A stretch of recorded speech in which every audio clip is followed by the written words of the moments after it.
third, by former Vice President Atiku Abubakar, announced the adoption of ADC as the platform aimed at thwarting the second-term bid of President Bola Tinubu in 2027. It subsequently named former Senate President David Mark and ex-Osun State Governor Rob Aregbesola as the interim national chairman and national secretary respectively, while Bolaji Abdullahi, as an ex-minister of sports, was named the interim national publicity secretary. And also further issued a statement announcing the resignation of all party leadership positions to enable the David Mark-led interim executive to take charge of the affairs of the ADC. The development elicited sharp criticism from Dumebi Kachugu, the ADC 2023 presidential candidate, who described Atiku and his co-ADC converse as a bunch of greedy old men, quotes and unquotes. In an interview with newsmen, ADC chieftain in Benue State, Elias Adeku, lamented the manner the new leadership of the party emerged as unacceptable. Yes, there you have it. It's just got formed, and already there are talks and whatnot. Now, I want to ask Chris, with the whole division already, rearing its ugly head, do you think that the ADC, the new coalition, can put their affairs in order first before the 2027 coming election? What do you think? Well, antecedents has really explained to a lot of us what will happen. This is me maybe predicting that it will definitely get to that point where they will have to shuffle or disagree as regards who will become the presidential candidate in that particular party, because you have to look at the heavyweights in that particular party, and every one of them has come up to declare. A couple of them, I think Peter Obi did that yesterday. And he's still sticking to Labour Party. No, he even said he would want to contest for president. I think he wouldn't want to go for vice again. Definitely. Amechi, the same thing, really wants to become president. So you can see the strong personality. Exactly, and the fight for the ticket. That's the major problem the party is going to have. Let's see what happens. Yeah. All right, let's come back to our political scientist, or the king of political analysis. I don't know why he keeps smiling if I say that, but Mufasa. Thank you very much. Yeah. So what do you think? Do you think that these strong personalities coming together to, form a coalition can make or unmake what they're trying to build? What do you think? Like every human endeavor, there's bound to be conflicts. I'm not surprised because when strange bedfellows come together, when I mean strange bedfellow, I say with emphasis and responsibility. They are coming from different political families. You have elements of APC, you have elements of PDP, and you also have elements of Labour Party and some other interest group that have come together to form this coalition. So, as expected by some of us, of course, there are bound to be some level of disagreement. They say we disagree to agree. It now depends on how quickly they'll be able to resolve some of these wranglings, because whether you like it or not, you cannot rule out the presence of some level of what I would call what word I want to use now. Persons want to be put aside. There's a word for it. I'm referring to segregation. Sideline. Thank you. The people who have been there before, the likes of Dumebi Kashiku, he still wants to be president. Seeing some new heavyweights, not just new. Of course, everybody can be heavyweight. Talking to you, I'm also an heavyweight. Exactly. Compared to Why do you want to compare heavyweight? No, it depends. What I'm saying is, when I mean heavyweights compared to the ones coming in, they might be heavyweight in their own right. But everybody is at liberty to claim whatever. Exactly. If the likes of being Kashuku and some persons who might feel sidelined at the end of the day, raising their voices to say, oh, this person that just coming, we don't trust them, this is natural and normal. But for me, if you truly want to be a formidable opposition, because as we speak, I do not think presently we have any opposition party that is checking the APC government. True. That is why we see this kind of abysmal performance, brazen abysmal. Sorry, what do you mean checking? What do you mean? Checking simply means that in a democratic setting, without an opposition party to oppose the wrong policies and checkmate them. The party in power feels that she holds sway, and they begin to do things the way they like, even if it's against the interests of the people. So for now, I do not think we have such strong opposition elements. So with this formation, you could see already it has already started generating a lot of jitters, apprehension, and all of that. In fact, it's the talk of the town. Every now and then, that Bayo Anandoga has the opportunity to speak, whether on Twitter, on Facebook, or any of the mainstream media. In fact, there's no way we won't talk about the coalition. Same thing applies to the FCT minister. Of course, we can't remember the last time we heard from the Minister for Information of this country. I'm sure we still have one. But then again, what I'm trying to say in essence is, if the formation of the coalition could start giving the APC sleepless night, even at just this betting stage, then imagine if they've been able to put their house in order, organize the party. Those are aggrieved members who feel that these newcomers, they want to come and outshine us and all of that. They should see how to come up with viable measures to give everybody a sense of belonging. Everybody cannot be president. True. It has to be one person, and the only way that can be achieved is if they can put a strong mechanism for internal democracy. I don't believe in you step aside.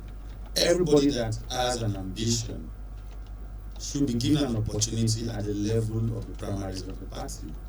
Not just opportunity, a fair opportunity.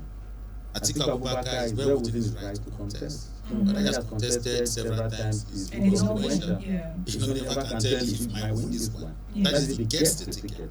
It's all being his right to ask him. So he is very, very qualified. You saw what happened during the last election. How his obedient movement and the Labour Party you saw how the level of support. So Rotimi Amishi equally has that kind of qualification. So also is Tobi Kashiku. So for me, everybody should be given a sense of belonging. Then when the time comes for selecting who should be the candidate of the party at the level of general election, they should come up with a transparent democratic process that will now endear the people more to this coalition that they formed. Otherwise, the APC will definitely benefit from the friction in the party. That's already, in fact, they enjoy it. The last time the president of the presidency, they keep having problems and all of that, so that his own party will be, getting more strength. But they are not performing. So the ADC should try as much as possible to put their house in order and, of course, prove to Nigerians that they have what it takes to unseat President Bola Ahmed Tinubu. All right, speaking about transparency and then Checkmating. No, I'll come to that. But talking about transparency, because some of the state chairmen are feeling like they've already been sidelined. They were not consulted before, some of this new leadership were appointed. And you're asking for what you call a clearer framework. Do you think they are within their rights to state this? Because like you mentioned, it will feel somehow that, look, I've been in this party for so long, giving my all, trying to build it to be a formidable party. That because of some heavyweights, I'm being sidelined and all my work, my hard work and effort is being thrown down the drain. Do you think they're within their rights to ask for a clearer framework in terms of appointment of leadership? Yeah, of course, they are within their rights. Okay. like I said before, these were persons who have been in the party. You came into the party to meet them. So it's only fair and just for them to be, giving their own, pride of place. Whatever it is, it doesn't matter who has come into the party. So it is not left for the stakeholders of the party, those, officers at the top who willingly gave up their position. They weren't forced. You saw the entire ceremony. They shook hands, and former Senate President David Mark took over the likes of Arabeshola and Bolaji Abdullahi and all of them. It wasn't like they were forced and twist. So the leadership that welcomes and gave up their positions for the new entrants should go several steps further, to call on these aggrieved members who may be feeling sidelined one way or the other, who may feel that at this juncture they may not be equally carried along in the scheme of things. Perhaps they are not classified as one of the heavyweights like you described it. So those are the kind of moves that we want to see in the ADC. Because if you cannot unite and organize a party that you have claimed that has come to rescue Nigerians from the this unfortunate system that we have today, if you cannot put your house in order, you are also telling Nigerians that they shouldn't even trust you, because if you are unable to do that, so what now gives us the impression that if you eventually get it, you can set the path straight for Nigeria. So they should see how to rally these people together, make them understand that this is a collective responsibility. Then those who have come into the party should also interface with these people. Nobody should feel that like it's an heavyweight. A tree doesn't win from a forest. No man is an island. So you have to still interface with the various state structures of the party and see how to give them that reason to trust and believe in you. And also rally behind you. Good. So these are some of the things that I expect the ADC to be doing. Of course, it's not going to be that easy, but they can start something, and with time, maybe we'll be hearing that everybody has come together to see how to push the nation forward. I mean, like you mentioned earlier, it's normal or natural for there to be small hiccups here and there, considering how these people came in. Even the APC, as we speak, they also have their own, internal wranglings, where the national chairman resigned for reasons best known to him, but I'm hearing that, there are certain issues that will not be public. But like I said, everybody have their own conflict issues. is normal in every human endeavor. Let me put you on the spot a little bit. Looking at the ADC, what they are made up of, are you optimistic about the party? Do you see them birthing out possibly a new Nigeria like they have proclaimed? No, but optimism is something that every human being should have, especially as it has to do. Like you have for this administration now? I don't know.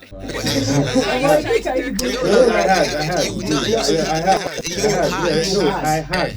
Because I supported The last elections. I supported President Bola Tinubu. You did? You support him? How about now? Do you still support him? Because he has failed to meet my expectation. I'm a Nigerian, Okay, look at what happened in America. What's the name of these tech giants? Tesla? Elon Musk. Currently himself and Donald Trump. Like it's the same person. In this case, it's born out of policy. Yes. That I supported you during the time of your does not mean that I should follow you blindly. Okay. If you are doing things contrary to what is expected by me as a right-thinking member of society, I think it is not out of place. If I then come out again to say that you are not doing well, and I don't think you should be given a second chance. True. You don't need a second chance to create a good first impression.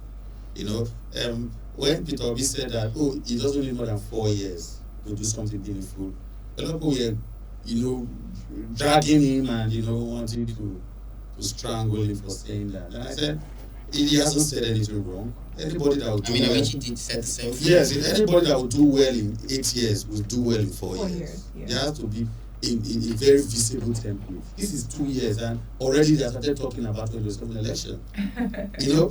They started by saying subsidy is gone, and we just supported because we knew that even till that day that they made that proclamation, we knew that subsidy was a very big scam. They were using it to enrich themselves. The big men were becoming bigger men and all of that at the expense of the common Nigeria.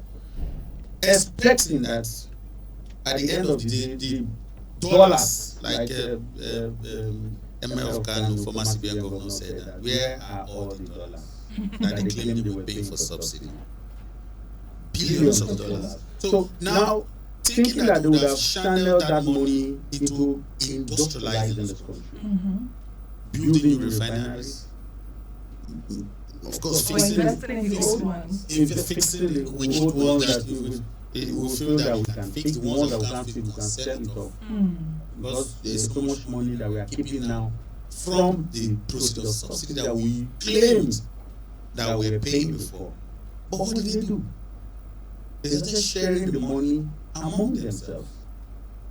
Federal government collects its share, gives state government their own shares, and so that is not innovative. That's not innovative. Sharing of money doesn't make a country grow. What about to investment in infrastructure, industry? Nigeria, the only thing we export is crude oil and corruption. Really? Crude oil and corruption. Yes. Okay, We're consuming nation. We're proud to say that. People are begging for money. Everybody's lending money to Nigeria. And everybody's happy to lend money because you know that we have crude oil to give. And development is, is at a standstill. But back to the question I asked you. So we know your stand now, so we don't feel you are at a standstill. Why are you taking him back to that question? No, he hasn't answered the question. I want to know where he stands. I want to know if you are optimistic, like I said. You said optimistic is everybody should have optimism. So obviously you are optimistic about ADC. No, it's not a straight jacket. Answer. Okay. At 2013, when the APC was formed, a lot of Nigerians believed as at then that the Goodluck Jonathan administration was not handling issues the way it should, especially as regards security and the economy. It was at that time that the economists, including the former coordinating minister of the economy, then the current WTO president, Professor Ngozi, said that we are gradually gliding into recession, and it eventually came into pass. So we were so much expectant that with the formation of the APC, and of course the PDP has been in power for more than 13 years, a change will come. Naturally, when you change batting from one player to the other, you expect a more energetic, flow of speed. So we had a lot of hopes and expectations, but somewhere along the line, the hope was dashed. Now, your question is this: do I have any hope in the ADC? And I'm going to tell you today that I believe that with what we have experienced over the years, especially judging by this administration that is currently in place, that these people who have come together, something must have driven their inspiration, something must have driven this, anxiety to want to come into government to change the status quo. Because I don't want to liken it to the devil and the deep blue sea. We are testing one already. We have a lot of old politicians that we know we have the likes of Atiku and Mechi, PD fall in the corridors of power. The argument would be like that. But I don't think any of them have been president. You know, so we've tested one. Let us test this one and see. You know, what will play out. And of course, the people will still be here to assess, you know, what comes out from the two. Okay. But unfortunately enough, the APC currently still have 2 years. That is why at times it beats my imagination when since the first day people came together to say we are forming a coalition. It has created palpable fear and apprehension in the camp of the APC and the presidency. Whereas they have 2 years starting from yesterday to start doing things differently. You never can tell. True. You could just sway the minds of the people and the whole story of ADC becomes history at the end of the day. Because that's the only way to tell the people that they don't need to look the way of the ADC perform. Okay, so it boils down to us being optimistic about this administration. But the Bible also shows that our leaders are more, you know, they care more about power than governing the people. That is what we are seeing today. Because we cannot talk about those that have not been. Atiku has never been president before. Exactly. He has been vice president. We know he has never been president. What's his name? Peter Obi has never been president before. Neither has Amici. Amici has never been president before. In fact, from the experience we've gotten from the current president, you know, while as governor, a lot of people judged him then when during the course of the campaign. Oh, Lagos is, in fact, okay, from his performance as a governor, his performance, they used that. And when you look at Lagos today, you think that Lagos is one of the biggest economy in Africa. Because of how they've grown over the years since 1999. So some of us they were like, if Lagos could be like this, then with his experience, ability to bring, you know, good team together, with his connection and all of that, that if Tinubu becomes president, you know, some of these innovations and all of that could be introduced, and Nigeria, you know, will become an extended part of the way Lagos is. But unfortunately, what we have experienced today is a complete far cry. So for me, if they don't know that they still have time, instead of every now and then that they have opportunity to talk, in fact they talk too much rather than what they do. They do? Yes, they talk more than what they do. This transition is I can't even. You say they are being distracted by. They are distracting themselves. Nobody is distracting them. If you concentrate on governance, waste the one time for politics. Allow Nigerians to be the judge of who should continue and who shouldn't. Don't try to foster yourself. Don't try to, you know, don't try to judge yourself. Let Nigeria be the judge. Let the people assess you. But go around the streets of Nigeria and you see the level of complaint. They are not doing anything. They should stop telling us that, oh, you have to suffer before you enjoy. They are not suffering. Yes, they are boasting about how they acquire Rolls Royce and all of that. Really, you have to go there. No, but it's kind of unfortunate that what they are boasting about is how many Rolls Royce that they have. Do you have a Rolls Royce? Oh, no. Antonia? No. I know Chris has. Yeah, he does. Has a Cadillac, but Yeah. you know, not like myself. You know, You are the king. You should have So, do you want to put on the spot? No, I can't really. So what I'm saying is this: what Nigerians want is for them to fulfill the social contract that they entered with us the day they swore the oath. The power was not an inherited something. It was a power bestowed upon them by the people. You know. So yes. As far as it's democracy, I don't want to. I totally understand. The process. Yeah, I'm going to go forward the process. a lot of people will fault the process of recruitment, but they are there. And constitutionally, they have a contract with us to give us quality, nothing but the best, nothing short of that. Nigerians deserve the best and nothing less. We don't need to beg for it. Definitely don't need to beg for it. Definitely. The phone line is buzzing, but before I open the phone lines, I want to ask, in terms of strategy, do you think the ADC are doing the right thing by bringing in, or let's say, by allowing these heavyweights to take over the realms of affairs in the party? Because, like we said, they may have already have a structure in place, they already had their own way of doing things.